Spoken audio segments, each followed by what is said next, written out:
The first joke came before the hangar door had finished rolling shut behind me. The operations manager looked at my gray braid, my patched farm coat, and the dented toolbox in my hand. Then he asked whether I had come to repair the coffee maker. His people laughed. One of them lifted a phone and started recording. Another pointed toward a side door and told me the aviation museum was across the service road. Less than an hour later, a brigadier general would walk into that same hangar and call me chief in front of every one of them. A federal agent would lay a search warrant across the counter where they had mocked me, and an old mechanic they treated like a piece of worn-out furniture would open a green lunch pail containing records that could bring down the company. But none of those things frightened the manager as much as the smallest detail in the room. A red rejection tag had been folded beneath a fresh white approval label on a rescue hoist scheduled to ship to an Army medical unit before sundown.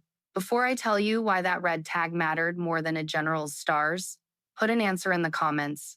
If you saw a room gang up on a stranger, would you join the laughter, stay quiet, or step between them? Keep your answer in mind. By the end of that afternoon, nearly everyone in the hangar had to answer the same question for themselves. My name is Rebecca Lawson. I was 54 years old that spring, and I had spent 36 years in Army aviation. I began as an enlisted helicopter repairer when my hair was dark and my knees did not complain about concrete floors. I later became a warrant officer, a maintenance test pilot, and eventually a senior technical evaluator for Army aviation sustainment programs. That title sounds cleaner than the work. Most days, it meant reading maintenance histories until the numbers blurred, crawling under aircraft with a flashlight between my teeth, arguing with contractors about tolerances they hoped nobody would measure, and making decisions that could place a machine back in the sky or keep it bolted to the ground. A maintenance test pilot lives in the narrow space between repair and trust. A mechanic can replace a component, an inspector can verify the paperwork. A test pilot has to take the repaired aircraft into the air and find out whether all those signatures told the truth. I learned early that machines rarely lie.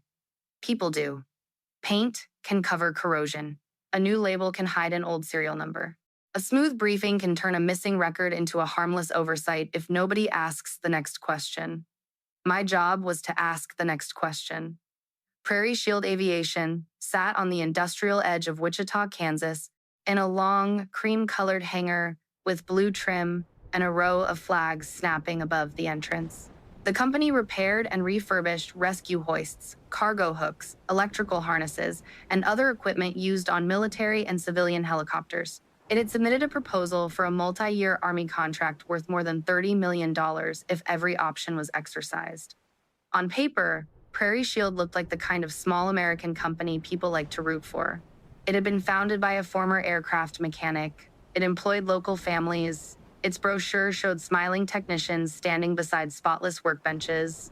Its proposal promised military discipline, complete parts traceability, and a quality culture where every employee could stop production over a safety concern. The photographs were convincing, the records were not. 2 rescue hoists linked to Prairie Shield had failed during training within 6 months. In the first incident, the motor stopped under load and had to be reset. In the second, a flight medic remained suspended above floodwater while the crew recovered the cable by hand. Nobody died. I have never accepted the idea that this means nothing serious happened. A near miss is not proof that a system worked. Sometimes it is proof that luck reported for duty before the equipment did.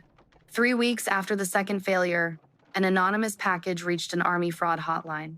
It contained photocopies of receiving records, rejected inspection tags, and invoices for high-temperature aviation cable. The quantities on the invoices did not match the quantities found in the company's inventory records. Several serial numbers appeared twice. One supplier listed on the paperwork had never manufactured the part shown beside its name. That was enough to raise questions, but not enough to answer them. The company was already scheduled for a pre-award survey. Federal contracting rules require a prospective contractor to demonstrate more than a low price. The government looks at financial resources, technical capability, operational controls, quality assurance, integrity, and business ethics. Prairie Shield had agreed in writing to provide access to its facilities and records as part of that review. The formal survey team was due later that afternoon. My visit came first. I did not wear a uniform. I arrived in an old pickup with Oklahoma dust on the doors and a toolbox that had belonged to my father when he repaired crop dusters outside Enid. The coat was mine, but it looked old enough to have served with him. I had spent the previous 4 days inspecting a National Guard maintenance site, sleeping badly, and living on diner coffee. I looked exactly like what I was at that moment, a tired middle-aged woman who had driven too far and wanted to stand somewhere that was not moving. I also carried an inspection flashlight with a mirrored cap, a calibrated pin gauge set, a government identification card, and written authority to conduct the technical portion of the survey. A Defense Criminal Investigative Service team waited several miles away with a warrant that had been signed that morning. The warrant was based on evidence gathered before I ever entered the property. My task was not to create a case out of rude behavior. My task was to determine whether the parts on the floor matched the records already in government hands and whether any shipment was about to leave. The team and I had agreed on a simple plan. I would enter as an unscheduled civilian visitor and ask ordinary questions. If the front office referred me to the proper representative, I would identify myself and begin the survey. If they denied access, attempted to move material, or presented a suspect component for inspection, I would send a coded message. The agents would then proceed under the warrant. Some people later asked why I did not announce myself at the door. Because a prepared performance tells you how a company acts when it knows the answer is being graded. An unplanned interruption tells you how the place actually works. I parked near a row of employee trucks and watched the building for a minute before going in. A delivery van idled near the rear loading bay. 2 workers carried long wooden crates toward it. Each crate bore a military destination label. One of the men looked toward the office, received a quick hand signal from someone inside, and hurried his pace. That was the first thing I wrote down. The second was the security notice beside the entrance. It said all visitors had to sign in and be escorted beyond the lobby. Reasonable enough. The third was that the visitor log sat blank on the counter while 3 salesmen moved in and out of the production area without badges. The fourth was the laughter. The man who made the coffee maker joke wore a white company shirt with his name embroidered in blue. Brett Kincaid, Operations Director. He was broad-shouldered, carefully groomed, and young enough to believe expensive boots could substitute for time spent on a shop floor. A polished red seal knife hung from his keyring. He opened and closed it with his thumb while he spoke, a small clicking habit that would become important later. Behind him stood a receptionist named Mallory, a sales representative named Dean, and a quality apprentice whose badge identified him as Owen Price. Mallory laughed because Brett laughed. Dean laughed because there was a phone in his hand and he had already found an audience. Owen smiled once, weakly, then looked down at the floor. Near the far wall, an older man in brown coveralls pushed a broom past a display case filled with challenge coins and photographs. His badge, said Samuel Ortiz. No title, no department, just a name under a scratched plastic cover. He did not laugh. He looked at my toolbox, then at my boots, then at the way I paused just inside the door and glanced toward the fire exits before approaching the counter. His broom stopped moving for half a second. People who've spent enough years around aircraft notice habits other people miss. We count doors, we look up before we look forward, we listen for machinery that changes pitch, we watch hands around switches. It is not suspicion so much as a permanent form of housekeeping. Samuel Ortiz saw the housekeeping in me. Brett Kincaid saw an easy joke. I set the toolbox beside the visitor log. I am here to ask about your rescue hoist refurbishment program, I said. Dean turned his phone sideways. Brett clicked the red knife open and shut. Then he smiled at me with the patient expression some men reserve for women they have decided cannot possibly understand the words they just used. Ma'am, he said, we do not work on boat winches. The laughter came easier the second time. Dean pointed his camera toward the dented toolbox, as though it were evidence in a comedy routine. Mallory covered her mouth, but not before I heard her say that somebody's aunt had escaped from a farm auction. Brett leaned both hands on the counter and waited for me to become embarrassed enough to leave. I had seen that posture before, not only in men, not only in civilian shops. It is the posture of a person who believes discomfort is a management tool. I did not move. I am asking about helicopter rescue hoists, I said. Specifically, the units you overhaul for medical evacuation aircraft.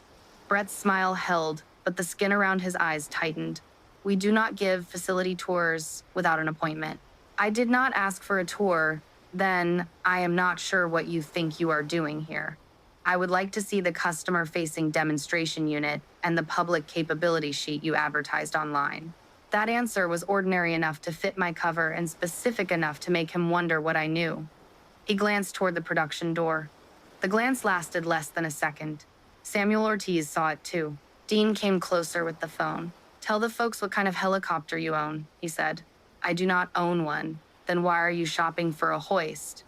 "Maybe I am not shopping." He laughed into the camera. Brett did not. Mallory had raised her own phone by then. She snapped a picture of me standing beside the blank visitor log. I heard the little artificial shutter sound. Later, investigators recovered the post from her account. The caption read, "Grandma wants a helicopter upgrade." It collected a string of laughing faces before she deleted it. At the time, I said nothing. I have never believed that every insult deserves an answer. Some answers are too expensive to spend on people who are not listening. Brett motioned toward a glass cabinet near the wall. "Dean, show her the hook."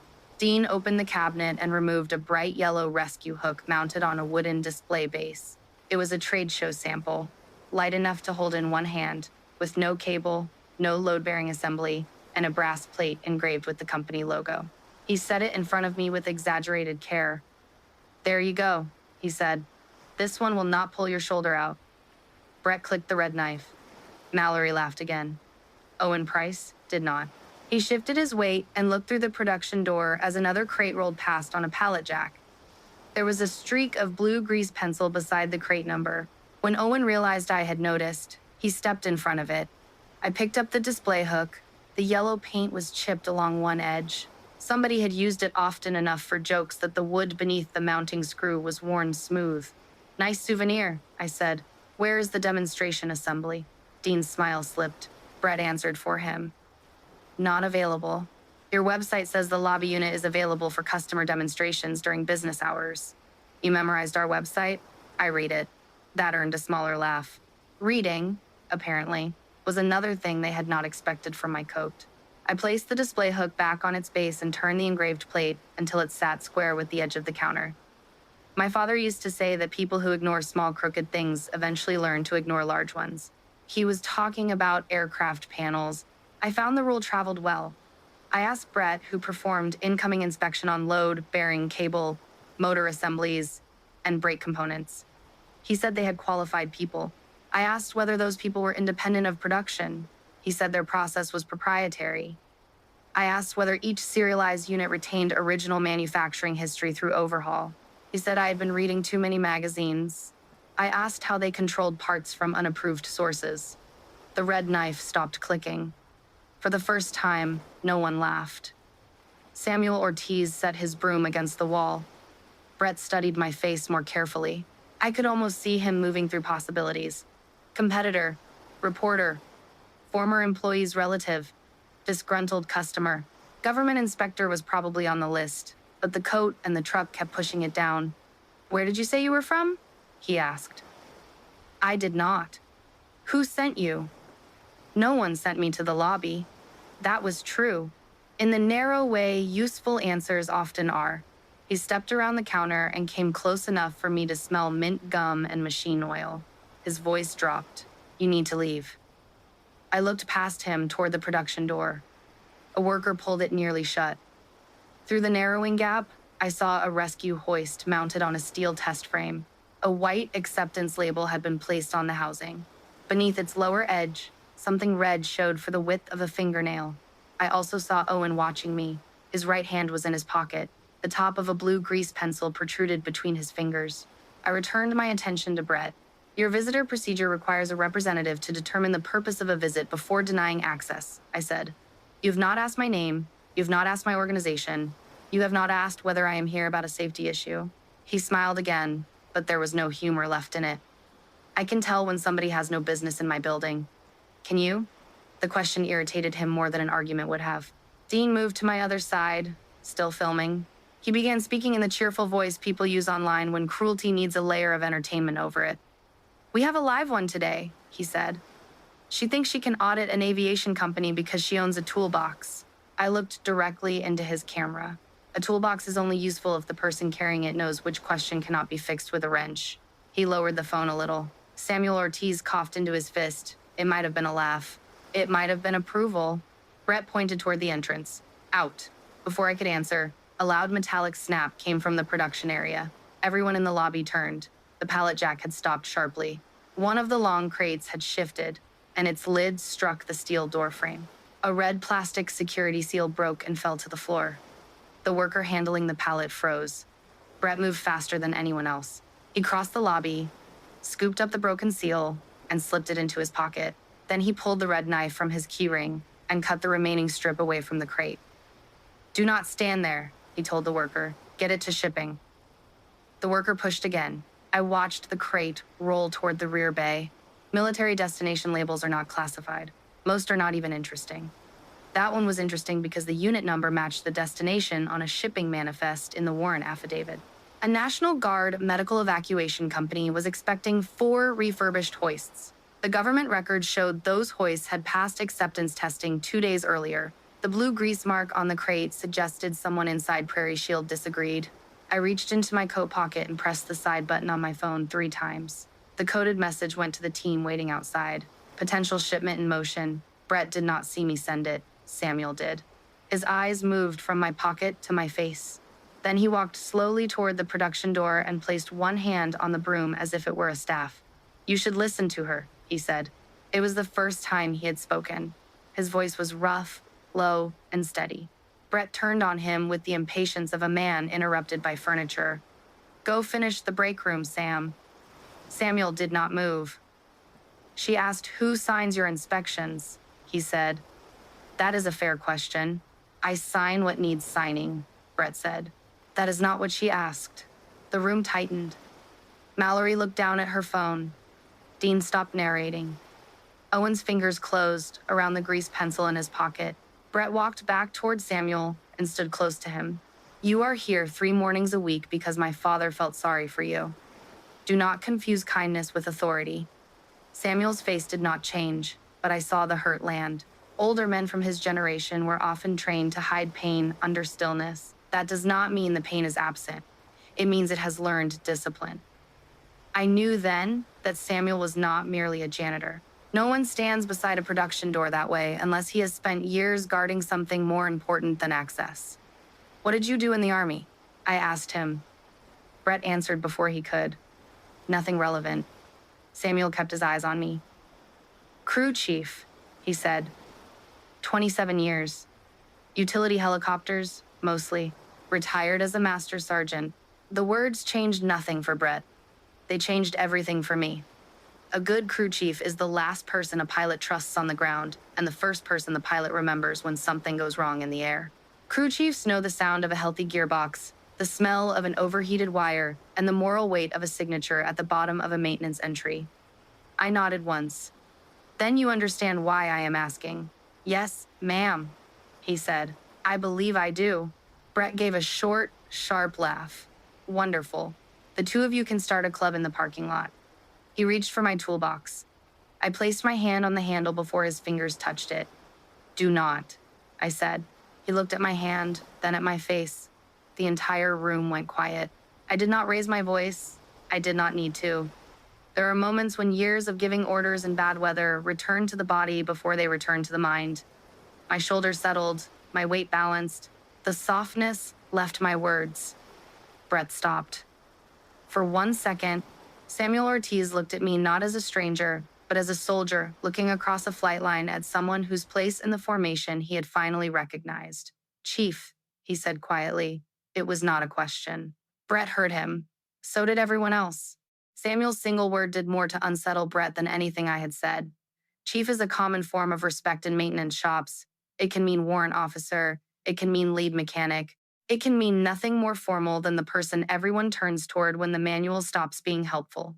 Brett understood none of that, but he understood tone. Samuel had not guessed. He had recognized. Brett looked from him to me and forced another smile. He calls everybody that, he said. Samuel picked up his broom. No, I do not. Dean's phone rose again. The story he had expected to record was slipping away, and that made him more interested, not less. People who live by attention sometimes mistake danger for better content. Brett seemed to make a decision. If he could not push me out quietly, he would embarrass me thoroughly enough that anything I said afterward could be dismissed. Fine, he said. You want to see a hoist? We will show you a hoist. He told Owen to bring the lobby demonstration assembly out from the test area. Owen hesitated. That one is tagged for shipping, he said. Then it ought to be ready for anybody to look at. Gordon has not released it. I released it. Owen's jaw tightened. He went through the production door. Brett turned to the small group that had gathered from nearby workstations. He raised his voice enough for everyone to hear. Let us find out what our visitor learned from the internet. A few workers chuckled. Not many. The room had lost its appetite. I opened my toolbox. The hinges gave the same dry squeak they had made for years. Inside were ordinary hand tools arranged in dark foam, a flashlight, a magnifying glass, a mirror, a small gauge set, cotton gloves, and 2 mechanical pencils. Nothing dramatic, nothing that looked like authority. My father's initials were stamped into the metal lid. Brett leaned over it. Cute, he said. Vintage. Still calibrated better than your visitor process, I said. Samuel looked down to hide a smile. Owen returned, pushing a steel cart. A rescue hoist assembly sat on top, held by 2 wooden blocks. The unit was about the size of a large suitcase, with a cable drum inside the housing, an electrical connector on one side, a mounting frame, and a heavy hook secured for transport. Its outer shell had been freshly painted. A white label near the serial plate said the unit had passed final inspection. The lower edge of the label covered something red. Brett spread his hands. There it is. Try not to take it apart. I put on the cotton gloves. Dean laughed into his phone. She brought costume gloves, he said. They are lint-free inspection gloves. Of course they are. I began with the obvious. I checked the housing for damage, then followed the cable path with my eyes. The cable was neatly wound. The hook latch moved freely. The mounting points appeared clean. A careless observer would have seen exactly what Prairie Shield wanted seen. Fresh paint, straight cable, new label, ready to ship. I moved the inspection light across the serial plate. The plate itself was old. The rivets holding it were new. New rivets are not proof of wrongdoing. Plates are removed during repair for legitimate reasons. But the left rivet had been set slightly deeper than the right, and a faint crescent of older paint showed beneath the lower edge. I angled the mirrored cap behind the plate. There were grind marks on the housing. Brett shifted beside me. Find the on switch yet? He asked. I ignored him. The cable termination at the hook used a clevis pin, secured by a retaining device. I wiped the pin with a clean cloth, then held the light across it. A narrow wear line sat farther inward than it should have. Either the pin had spent time in a different assembly, or its diameter was below specification. I removed a gauge from my toolbox and checked without forcing it. The gauge passed where it should not have passed. How much load did this unit carry during proof testing? I asked. Brett shrugged. It passed. That was not my question. The required load. For how long? Long enough. Who witnessed it? My quality department. Name. He clicked the red knife again. You do not get to interrogate my staff. I looked at Owen. Who witnessed the test? His face had gone pale. Gordon Pike was scheduled too, he said. Scheduled is not the same as present. Brett stepped between us. The kid files paperwork. He does not speak for this company. Then bring me Mr. Pike. I did not ask loudly. The effect was still immediate. Owen turned toward the back before Brett could stop him. Brett caught his arm. Stay where you are. Samuel put the broom aside again. Let the quality man answer, he said. Nobody asked you. That has been the trouble around here, Samuel replied. The sentence landed harder than he raised it. A door opened deeper in the shop. A thin man with silver hair and clear safety glasses emerged from an office marked Quality Assurance. He wore a dark blue shop coat and carried a clipboard against his chest. His badge read Gordon Pike, Quality Manager. He took in the crowd, the hoist on the cart, my open toolbox, and Brett's hand on Owen's arm. What is going on? He asked. Brett released Owen. Our visitor thinks she found a bad pin. Gordon looked at me. What did you observe? Possible undersize at the working surface. New serial plate rivets. grinding beneath the plate. I would also like to know why an acceptance label has been placed over a rejection tag. The room went still enough to hear the ventilation fans above us. Gordon's eyes moved to the white label. Brett spoke quickly. There is no rejection tag. I angled the mirror under the label and turned the light. The red paper reflected clearly. Black handwriting crossed one corner. Gordon set down his clipboard. Do not move that unit, he said. The authority in his voice was different from Brett's. It came from responsibility rather than ownership. He fetched a calibrated micrometer from a locked cabinet in his office. He cleaned the clevis pin, measured it at several points, checked his reading, and measured again. His mouth became a flat line. This pin is below minimum diameter, he said. By how much? Brett asked. Enough to reject it. That is not an answer. It is the only answer that matters for shipping. Dean lowered his phone slightly. Brett tried to laugh. She could have loosened something. Gordon looked at him as though he had spoken in another language. A person cannot loosen diameter back onto a pin. Samuel's eyes stayed on the hoist. Gordon used a thin plastic blade to lift the corner of the white approval label without tearing either piece of paper. Beneath it lay a red rejection tag folded twice. He opened it. The handwritten reason read, Unverified cable assembly, serial history conflict, hold for source documentation. At the bottom were initials, S.O. Everyone looked at Samuel Ortiz. Brett's face changed. Not much, just enough. Samuel had found the problem. I looked at him. When did you reject this unit? 3 weeks ago, he said. You are not quality assurance, Brett snapped. I was when I wrote it. Gordon closed his eyes briefly. There are moments when a truth does not arrive as a surprise. It arrives as the thing everybody has worked hard not to name, Samuel continued. I inspected incoming cable and load hardware for 6 years. Your father put me on reduced hours after my hip surgery. You moved me to cleaning after I refused to clear this batch. Brett stepped toward him. You were removed because you could not keep up. I kept up well enough to find duplicate serials. That phrase moved through the room like a pressure change. Gordon read the tag again. I never saw this, he said. I sent it to your office, Samuel replied. It was not in my hold file. No, Samuel said. It was in Brett's hand. Brett pointed toward the entrance. Both of you are done. Get out. I remained beside the hoist. The serial history conflict. I said, was it limited to this unit? Samuel looked at Owen. Owen stared at the blue pencil in his hand. Brett followed my gaze and finally understood that the mark on the shipping crate had not been random. Give me that, he said. Owen backed away. Give it to me now. Owen's voice shook, but he answered. I marked the crates so they would not get mixed with the clean units. How many, I asked. Brett shouted over him. He does not know what he is talking about. Owen swallowed. 23 in the back bay. 4 on the truck. 2 already shipped. No one laughed. I looked at the white approval label. The signature line carried Gordon Pike's name in block letters. Is that your signature? I asked him. Gordon bent closer. No. Brett turned toward Dean. Stop recording. Dean obeyed at once. Too late, Samuel said. Brett's head snapped toward him. What does that mean? Samuel did not answer. Outside, beyond the hangar wall, several engines entered the parking lot and slowed together. Brett heard them. So did I. The survey team was early by design. The agents were not early at all. The first vehicle stopped near the front entrance.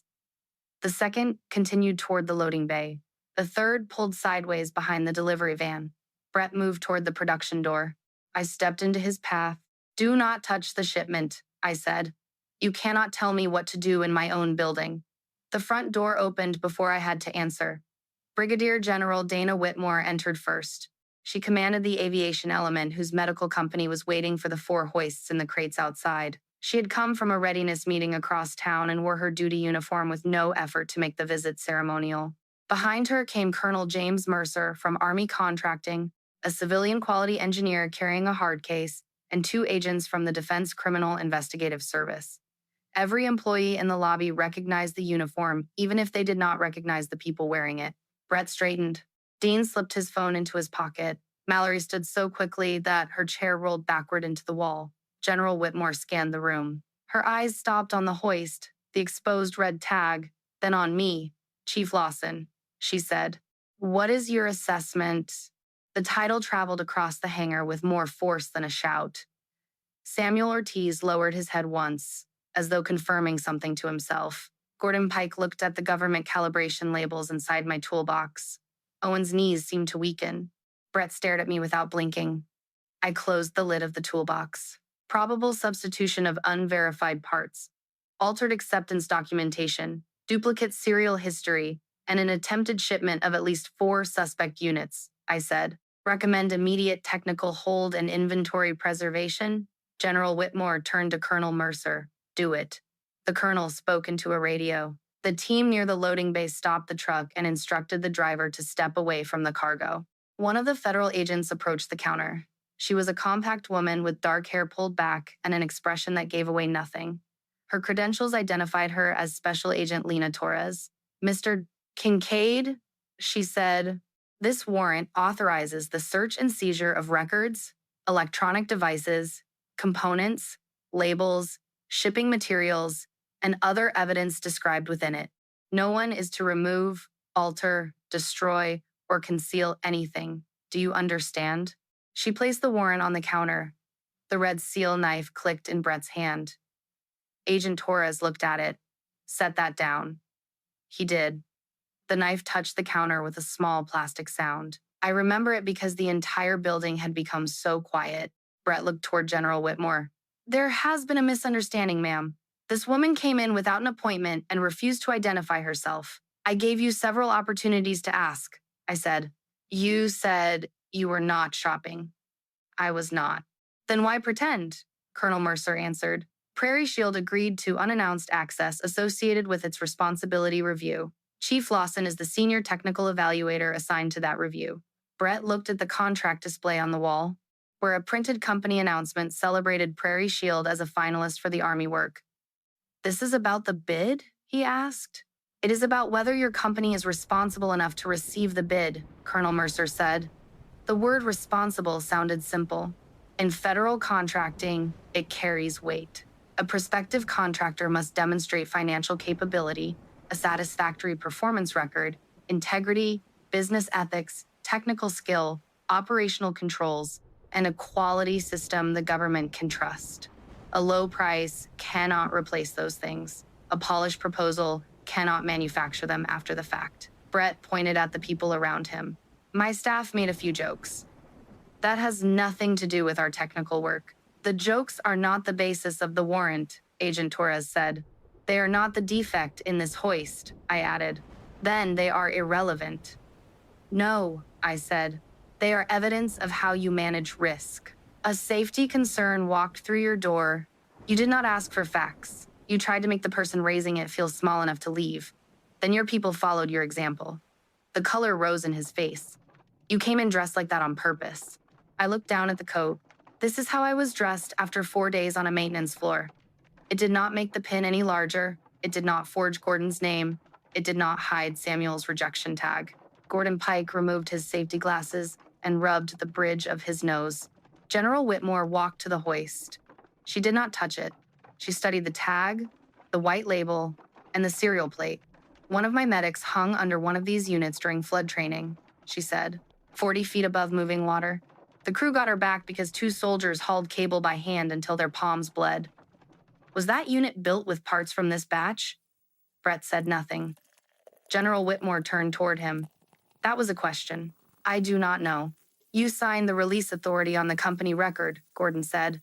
I sign hundreds of things. A leader signs fewer things than he reads, General Whitmore replied. Or he is not leading. Brett's mouth closed. The civilian engineer opened his hard case. Dr. Evan Cho had spent most of his career testing metals, cable systems, and failure surfaces. He put on gloves and began documenting the unit without disturbing the evidence. Agent Torres assigned one agent to the offices and another to the production floor. She told every employee to remain available for interviews. No one was placed under arrest. No dramatic handcuffs appeared. Real investigations are often quieter than television. They begin with photographs, serial numbers, preserved computers, and people discovering that casual choices have permanent timestamps. Dean raised one hand. Do you need my phone? Agent Torres looked at him. Were you recording? He glanced at Brett. Yes. Do not delete anything. I already stopped. Stopping is not deleting. Keep it that way. Mallory slowly placed her phone on the counter without being asked. Owen still held the blue grease pencil. Agent Torres noticed. What does blue mean? She asked. He looked at Brett again. Brett said, It means nothing. Agent Torres kept her eyes on Owen. I did not ask him. Owen took a breath. Blue means I could not match the part to a valid source document. Brett told me to mark them where customers would not see, so production could keep the batches separate until he fixed the paperwork. Did he fix it? He printed new paperwork. The distinction was devastating. Dr. Cho looked up from the hoist. The cable jacket marking has been removed in several places, he said. I will need laboratory confirmation, but the construction is inconsistent with the material certificate attached to this serial number. Gordon gripped the edge of the cart. That certificate came through purchasing. Who controlled purchasing? Agent Torres asked. Everyone looked at Brett. He pressed both palms against the counter. You are turning a documentation problem into fraud. A documentation problem is a missing page, I said. Fraud is a new page created to make a rejected part look approved. He looked at me with open hatred then. The condescension was gone. Hatred is what contempt becomes when the person it dismissed refuses to remain small. You planned this whole show, he said. No, you planned the shipment. We planned to preserve the evidence. Samuel Ortiz walked toward the lockers near the break room. Brett saw where he was going. Sam, he said. Stop. Samuel kept walking. Agent Torres moved half a step between them. Let him proceed. Samuel opened a dented locker and removed a green metal lunch pail. The paint had worn away at the corners. A faded cavalry sticker clung to one side. He carried it back with both hands and set it beside the red seal knife. I had noticed the lunch pail when I entered. It looked like the kind men carried to factories before insulated bags and disposable containers took over. I had assumed it held a sandwich and a thermos. Samuel opened the latches. Inside were 27 carbon copies of rejected inspection tags, 3 original receiving reports, photographs of relabeled cable spools, and a small flash drive wrapped in wax paper. Brett went white. Where did you get those? He asked. I wrote them, Samuel said. You stole company property. I kept copies of safety records you ordered destroyed. That is theft. Agent Torres lifted one finger. Do not advise the witness on legal conclusions. Samuel turned to me. I sent the first packet, he said. I did not know who would read it. The anonymous source. The quiet man with the broom had started the investigation. Why did you stay? I asked. His eyes moved to Owen, then to Gordon, then toward the loading bay where the truck sat blocked between government vehicles. Because knowing something is wrong does not protect anybody unless someone is still here when they try to move it, he said. I had heard generals give speeches about courage that said less. Brett looked around the room as though searching for one person, still loyal enough to stand beside him. Mallory stared at the floor. Dean watched his own phone like it had become an explosive device. Gordon held the forged approval label between gloved fingers. Owen rolled the blue pencil across his palm. No one moved toward Brett. He was still the operations director. For the first time, he had no operations left to direct.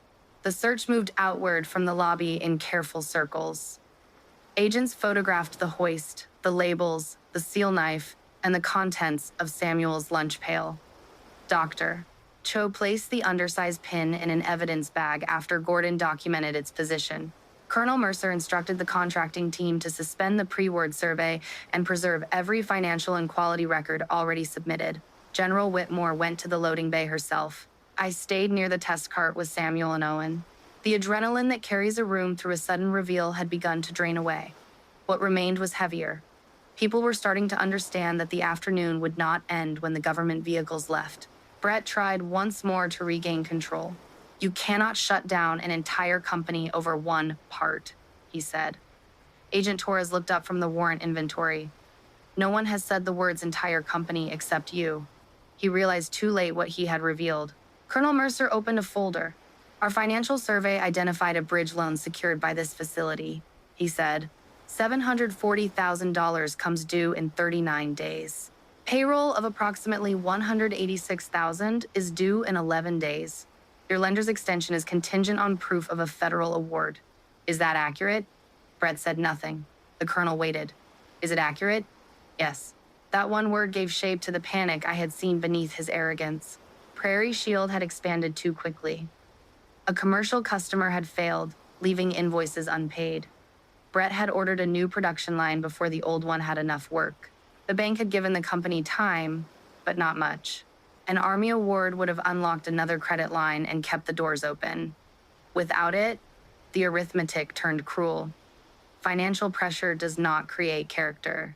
It reveals which parts of character were carrying the load. Brett looked around at his employees. There are 64 families depending on this place, he said. I was trying to keep them working. Samuel answered before anyone else. By putting other families under bad equipment, the words struck cleanly because they were true. Brett turned on him. You think you saved them? You just killed every job in this building. No, Samuel said. I rejected a cable. You sent federal agents here. I sent records. You sent the agents here. Agent Torres asked Brett where the replacement labels were printed. He refused to answer. She nodded toward the offices. We will find the printer. Mallory raised her hand like a student in a classroom. There is one in the locked supply room, she said. Brett keeps the label stock there. He stared at her. She looked frightened, but she did not take the answer back. Dean cleared his throat. There is also a visitor list, he said. Colonel Mercer looked at the blank sheet on the counter. This one? No. A private one. Brett had us put people into categories. What categories? Dean swallowed.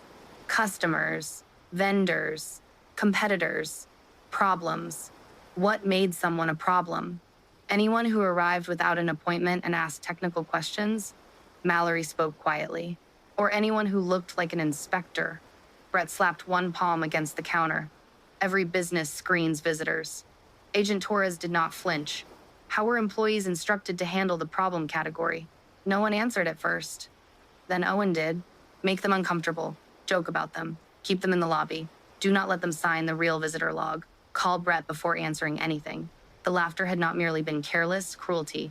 It had been part of the security system. Brett had built a culture where ridicule performed two jobs at once. It entertained his people, and it drove curious strangers away before they saw the back bay. The contempt was real, but it was also useful. That made it worse. He had turned humiliation into an operating procedure. Dean removed his phone from his pocket with 2 fingers. There is a group message, he said. He called it the scarecrow treatment. Brett's face hardened. You are all protecting yourselves. Yes, Gordon Pike said. We should have done it sooner. Gordon's failure was different from Brett's, but it was still a failure. He had allowed production authority to bypass quality control. He had accepted scanned signatures and stopped asking why rejected items disappeared from his hold cage. He had not ordered the fraud. He had made room for it by trusting a process he no longer verified. I knew that look on his face. It was the look of a professional, replaying every moment when unease had asked for attention and convenience had answered instead. Agent Torres asked him whether his electronic signature file was protected. It was, he said. Who had access? Brett and I did. Why did Brett have access? Gordon's shoulders lowered. He said it was needed when I worked from home after surgery. Was it? No. The back bay held 23 blue marked assemblies, just as Owen had said. 4 more sat in the delivery van. 2 had left the facility during the previous month. 1 remained in a warehouse awaiting installation. The other had been sent to General Whitmore's medical company and mounted on an aircraft scheduled to support storm response that evening. The call came while we stood beside the test cart. General Whitmore answered, listened, and looked directly at me. It is installed, she said. The crew is conducting pre-flight. Issue an immediate no-use instruction, I said. Quarantine the aircraft until the hoist, serial, and component history are verified. She relayed the order. For several seconds, all we heard was the ventilation system and the distant beeping of a forklift placed in neutral. Then the reply came. The crew had stopped the pre-flight. Power to the hoist was disconnected. The aircraft would remain available for missions that did not require hoist operations while a clean replacement was sourced. Nobody had been hanging beneath it. Not yet. Samuel sat on a low bench. His hands trembled after he placed them on his knees. I sat beside him. You all right? I asked. I will be. How long have you been carrying those records? 5 months. That is a long time to carry a lunch pail. He gave a tired smile. Felt heavier every morning. Why the carbon copies? Because a computer file can disappear while a man is asleep. Paper makes you work for the lie. I looked at the red tag on the cart. Did you picture a specific crew when you rejected it? Every crew, he said. That is the point of a standard. You do not get to know whose life will test whether you followed it. That was the emotional center of the entire day, not the general. Not the warrant, not my title.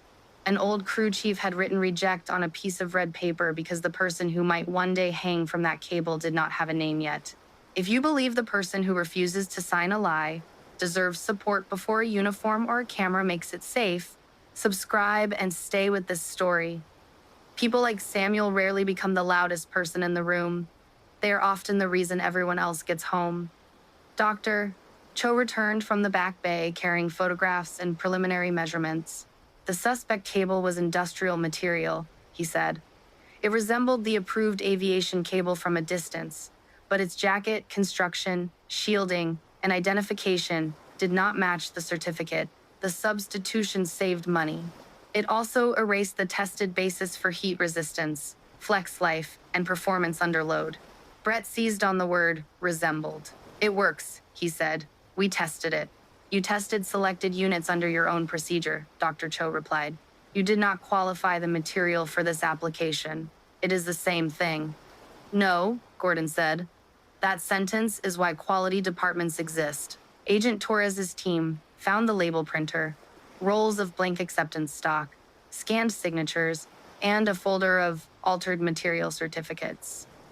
They also found a spreadsheet that compared the cost of approved components with the cost of the substituted parts. The savings were listed beside each unit. Brett had not drifted into the decision one hurried morning. He had calculated it. The approved cable and hardware cost more than $1,100 per assembly above the substituted package. Across the batches in the spreadsheet, the difference approached $80,000. That amount would not solve the company's debt, but it could make payroll long enough for the Army award to arrive. The award, in turn, would persuade the lender to extend the bridge loan. The entire plan depended on time. Ship the units, win the contract, obtain the credit, replace questionable parts later if necessary, tell himself that no failure would happen during the gap.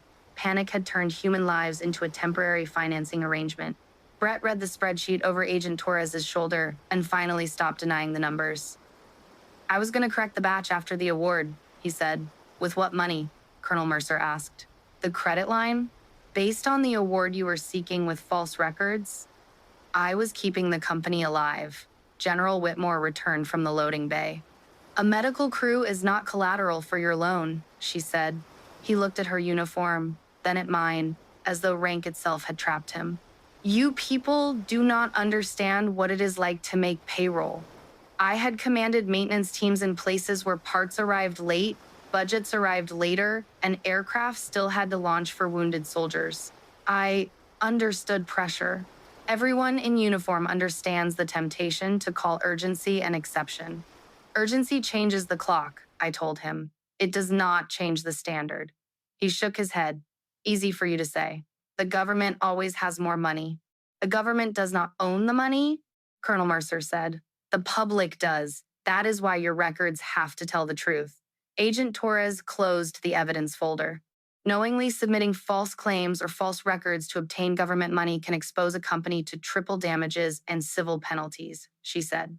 Whether criminal charges are appropriate will be decided by prosecutors, not by anyone in this room. Brett looked at Samuel. You did this because I cut your hours. Samuel stood slowly. I did it because you covered my red tag. That was the final distinction Brett could not understand. He believed every action had to be bought by loyalty, fear, revenge, or money. He could not imagine a man acting for a stranger whose name he would never know. Agent Torres asked Samuel whether he had spoken with an attorney. Yes, he said. After the hotline packet, I filed what my lawyer called a whistleblower complaint. The False Claims Act allows a private person with evidence of fraud to bring a case on behalf of the government under certain conditions. Such cases begin under seal so investigators can examine the facts. A successful whistleblower may later receive part of the government's recovery. Samuel did not mention money. I do not think money had been the reason he started, but I was glad the law understood that truth often carries a price before it carries a reward. By late afternoon, every suspect unit had been tagged and secured. The delivery van was unloaded. Computers were imaged. Employees were released one at a time after initial interviews, with instructions not to discuss protected details of the investigation. Brett remained with counsel after his father arrived. Walter Kincaid was 67, thin from recent illness, and still wore the old company jacket shown in the photographs on the lobby wall. He had founded Prairie Shield with 2 toolboxes and a leased corner of a hangar. When he saw the government vehicles, he looked first at Brett, then at Samuel. "What happened?" he asked. Samuel did not answer for his son. Neither did I. Walter read the red tag himself. His hand rested on the cart for a long time. Then he looked at Gordon. "Did we ship bad work?" Gordon answered with painful precision. "We shipped work we could not prove was good." Walter closed his eyes. For a mechanic, there are few sentences worse. My report took 9 days to finish. The technical conclusions were straightforward. The writing was not. A government report has to separate what can be proved from what can be inferred. I could prove that unverified parts had entered production. I could prove that rejection tags were removed, approval labels were created, a quality manager's name was used without permission, and suspect units were prepared for shipment. I could prove that the company's visitor controls were designed to keep unscheduled technical questions away from the production floor. I could infer why Brett had done it. The debt records, messages, and cost spreadsheet made the motive plain. But motive did not replace evidence, and anger did not improve a finding. I wrote what the documents supported and left the rest to investigators. Prairie Shield was found non-responsible for the new Army contract. The determination cited failures of integrity, business ethics, operational control, quality assurance, and financial capacity. The company did not lose because an employee mocked my coat. It lost because the same management system that encouraged the mockery also permitted false records and unsafe substitutions. That distinction mattered to me. Bad manners can reveal a culture. They are not a substitute for proving fraud. Existing military orders were suspended. Every Prairie Shield hoist and cable assembly in government inventory was located, tagged, and reviewed. The 2 previously shipped blue-marked units were recovered. Laboratory testing confirmed that the substituted cable did not match the approved material described in the certificates. The undersized hardware found in the lobby unit came from an unapproved commercial batch. The earlier training failure was traced to an intermittent electrical fault in a cable assembly from the same source. The investigators could not prove that every suspect unit would have failed. They did not need to. Flight equipment is not accepted because someone cannot prove the exact minute it will break. It is accepted because qualified evidence shows it can perform the required job. Prairie Shield also held civilian repair approvals, so suspected unapproved parts reports went to the appropriate aviation authorities. Customers received notices, insurers asked questions, lenders read the same news in colder language. The company did not close overnight. Real consequences rarely arrive as a single dramatic door slamming shut. They arrive in meetings, frozen accounts, legal invoices, canceled orders, and employees carrying cardboard boxes to their cars while trying not to look at one another. Walter Kincaid removed his son from company authority before the week ended. That did not repair the damage, but it stopped Brett from controlling records or staff. Walter cooperated with the investigation and opened the company's books. He had signed loan documents without understanding the substitutions, but he had also allowed his illness and trust in his son to turn oversight into absence. He did not excuse that failure. Brett's case took longer. He eventually admitted that he had caused false inspection records and altered source documents to be used in connection with government sales. The criminal and civil matters were handled through proceedings far beyond my role. The company repaid money, paid additional damages and penalties, and entered a settlement that required independent oversight of any remaining aviation work. Brett was barred from federal contracting and lost the career he had tried to save by cutting away the standards that made the career worth having. I did not attend the hearing. I did not need to watch him fall in order to know the floor was real. Dean turned over the full video from the lobby. It captured the jokes, the hidden visitor procedure, Brett taking the broken seal, Samuel's warning, and Owen's first admission about the blue marks. For once, the camera that had been raised to make a stranger look foolish preserved the truth instead. Dean closed his online channel. Months later, he wrote to me through Army Public Affairs and asked whether an apology would help. I told the staff member handling the message that an apology is not a payment made to purchase forgiveness. It is a statement of truth offered without control over what comes back. He sent one anyway. It did not blame Brett. It did not blame the crowd. It said he had used another person's humiliation as entertainment because he wanted attention and that he was ashamed. I believed him. Belief did not erase the recording. It simply allowed the possibility that he would behave differently when the next easy target walked into a room. Mallory deleted her post before the agents left, but screenshots remained. She apologized to Samuel first, which told me more than an apology addressed to me would have. She later completed training in supply documentation and took a job with a medical equipment distributor. According to Gordon, she became the person in that office who asked for missing certificates even when sales staff complained. Owen cooperated fully. He had marked the suspect crates because he was afraid somebody would use them, but he had not reported the scheme outside the company. His mother depended on his income. His younger sister was starting community college. He had $18,000 in education debt and less than a month's savings. Brett used those facts to keep him quiet. Fear explained Owen's delay. It did not make the delay harmless. He understood that. The Army did not promise him protection from every consequence. No honest system can promise that. But his evidence mattered, and he had stopped the shipping cart when the crate seal broke.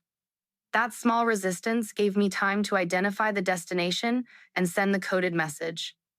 Gordon resigned as quality manager. He had not forged the records, but he had failed to secure his signature and had allowed rejected material to disappear without escalation.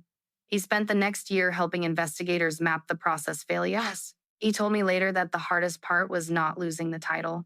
It was admitting that experience had made him confident, where it should have made him vigilant. Samuel's case remained sealed for a long time. He returned to his small house outside Wichita and repaired lawnmowers for neighbors, while lawyers and investigators moved at government speed. He never complained to me. He had waited 5 months with a lunch pail full of records. Waiting had become another maintenance task. I called him once after the last suspect military unit was cleared or replaced. All accounted for, I told him. Everyone we could trace. He was silent. Then he let out a breath I could hear across the line. Good, he said. That is good. He did not ask about the contract. He did not ask about Brett. He asked whether the crews were safe. That was Samuel Ortiz in a sentence. The financial collapse forced Walter to sell most of the company assets. A regional repair firm offered to buy the facility, but only if the remaining employees accepted layoffs and the old management stayed away. Gordon and a group of technicians proposed another path. They formed an employee-owned cooperative, purchased the tooling through bankruptcy proceedings, and reopened under a new name. They did not regain the Army contract. Trust is not a switch that can be turned back on after a new sign is installed. They began with non-critical civilian work, museum restorations, agricultural aircraft support, and ground equipment. Independent auditors reviewed their quality system. Signature access required 2 people. Rejected material went into a locked cage. Every visitor signed the same log. A year later, they earned approval for limited aviation repairs. That was not redemption. It was evidence of work. More than 2 years after the raid, the civil case involving the false claims was resolved. Samuel's whistleblower action contributed evidence to the recovery, and he received a lawful share after the court process ended. The amount was confidential. He never told me. I found out what he did with part of it because an envelope arrived at my office with no return address. Inside was a photograph of the green lunch pail sitting on a clean training bench. It was open. Instead of carbon copies and a flash drive, it held blue grease pencils, inspection mirrors, and new red rejection tags. On the back of the photograph, Samuel had written one sentence: "Paper should carry better things when the danger is over." 6 months after that, my work brought me back to Wichita. I took the same exit without telling anyone at the cooperative I was coming. The blue and cream sign was gone. In its place, plain black letters read Prairie Air Cooperative. The flags remained, though there was one fewer company banner and one more windsock near the loading bay. I parked the same old pickup in nearly the same place. The Oklahoma dust had been replaced by Alabama road salt, and the coat had gained another patch at one elbow. I carried my father's toolbox because I had work elsewhere that afternoon, not because I planned to inspect anything. That is what I told myself. The front door opened into a smaller lobby. The wall of sales awards had been replaced by a window looking directly onto the receiving inspection area. Nothing important was hidden behind decorative glass anymore. A young man at the desk looked up. "Good morning, ma'am. Are you here for service, a tour, or an appointment?" "Just looking for someone." "I can help with that. Please sign in first. Everyone uses the same log." He turned the book toward me and offered a visitor badge. His attention did not change when he noticed the patched coat or the old toolbox. He did not become exaggeratedly polite. He did not perform kindness for anyone watching. He simply followed the procedure. That was the first good sign. The second hung above the production door. Samuel's original red rejection tag had been framed beneath clear glass. The white approval label that once covered it was mounted beside it. A small card explained that the unit had been stopped because its source history could not be verified. There was no mention of my rank, the general, the warrant, or the contract. Below the frame were 5 words. "Stop means stop for everyone." A receiving inspector opened a new shipment at a bench visible from the lobby. She read the packing list, checked the part markings, and scanned the source certificate into a terminal. Another employee verified the entry before the material moved through the yellow line painted on the floor. The process was not fast. That was the third good sign. Fast is valuable after truth is established. Before that, fast is merely a quicker way to be wrong. The young man at the desk called the shop floor. "Mr. Ortiz, you have a visitor." Samuel appeared from behind a tool cabinet wearing clean brown coveralls with a new badge. This one carried a title, Quality Mentor. He walked with a cane now. The broom was gone. For several seconds, he stared at me. Then he looked at the toolbox and smiled. "Chief Lawson," he said. The young man at the desk straightened. I held up one hand. "Rebecca is fine today." Samuel nodded toward the framed tag. "We kept the important part. I can see that." He led me through the production area. I wore the visitor glasses and stayed inside the marked lane. Nobody abandoned a task to stare. A few employees recognized me after Samuel used my name. Most did not. I preferred it that way. The old back bay had become a training room. Cutaway hoists sat on stands.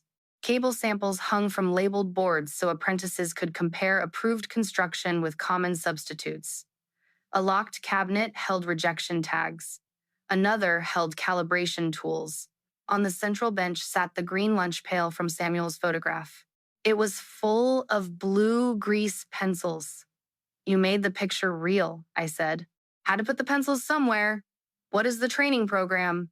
He pointed to a simple sign on the wall. "Open Hangar Apprenticeship." The program accepted people who did not arrive through the usual aviation pipeline. Older workers changing trades, veterans with gaps in employment, parents returning to work, young people who could not afford a private technical school. Applicants completed a paid trial period, safety training, and basic measurement courses before touching flight hardware. "How many?" I asked. 12 in the first class. 9 finished. 7 work here. 2 went to bigger shops. And the money? Some from the cooperative, some from me. Samuel said it as though he had purchased a box of coffee. "You did not have to do that." He rested both hands on his cane. "No, that is what made it mine to do." Across the room, an apprentice stood at a receiving table with Gordon Pike. Gordon no longer carried the quality manager title. He taught documentation and human factors 2 days a week under the oversight of the new quality director. His hair had gone almost white. The apprentice was a young woman, perhaps 20, wearing steel-toe boots, safety glasses, and a company coat 1 size too large. A dark braid ran down her back. She held a connector beneath a magnifying lamp and compared its markings with the certificate on the screen. Gordon asked what she saw. "The manufacturer code matches," she said. "The lot number does not." "What next?" "Hold the part and request source clarification." "What if production needs it today?" "It stays on hold." "What if I tell you I know the supplier?" "It stays on hold." "What if the owner tells you to release it?" She looked up from the lamp. Then the owner can put his own false name on the record, because I will not put mine there. Gordon smiled. Good answer. Write the tag. She took a red rejection tag from the cabinet and filled it out in careful block letters. I noticed the name on her badge. Maya Kincaid. I looked at Samuel. He had been waiting for me to see it. Brett's daughter? I asked quietly. Yes. I knew from the case file that Brett had a teenage daughter, but I had never met her. She had been a child when the scheme began and a high school senior when her father's case became public. None of that belonged to her, though public shame has a habit of collecting the wrong debts from the nearest family members. How did she get here? She applied, Samuel said. Did the board know her name? Hard name to miss in this building. Was there an argument? A long one. And you supported her. He watched Maya sign the rejection tag. Standards are for the work, he said. Guilt is for the person who earned it. Children should not inherit either a clearance or a conviction from their parents. That was the warmest surprise Prairie Shield ever gave me, and the company no longer existed. Maya finished the tag and attached it to the connector bin. She did not know I was watching. There was no general in the room, no agent, no camera pointed at her. Production could have used the part. Gordon had created pressure on purpose to see whether she would bend. She did not. Samuel called her over. Maya, this is Rebecca Lawson. Her eyes widened. Chief Lawson, only when somebody needs me to fill out a form, I said. She smiled nervously and wiped one hand on her coat before offering it. I have read the case study. I hope they left out my coffee habit. They did not. That made Samuel laugh. Maya looked toward the red tag she had just written. Mr. Ortiz says a rejection is not an accusation. It is a request for the truth before the part moves. He is right. She hesitated. My father says you destroyed his life. The room did not change. Samuel did not step in. Gordon remained at the bench. Maya had asked the question directly, and she deserved a direct answer. Your father made decisions that harmed other people in his own company, I said. I documented what I found. Investigators and courts handled the rest. She looked down. I figured that was the answer. You are allowed to love him, I said. You are not required to repeat him. Her eyes lifted again. I do not plan to. She returned to the receiving table. A few minutes later, the front door opened and Walter Kincaid entered. He wore the old company jacket, now faded almost gray, and carried a paper bag from a bakery. The young man at the desk greeted him, turned the same visitor log in his direction, and handed him the same kind of badge he had handed me.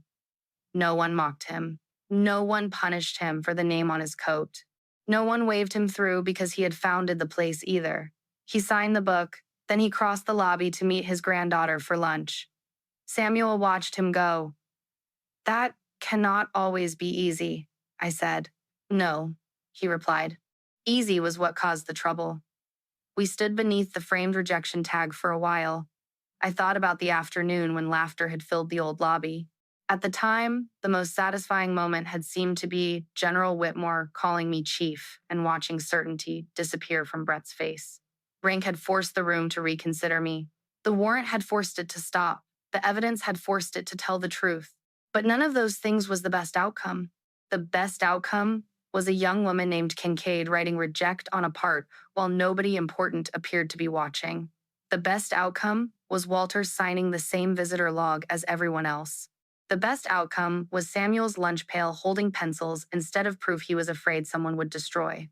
When I left, the desk clerk thanked me for visiting. He still did not know much about me. He did not need to. I carried the toolbox back to my pickup and set it behind the seat.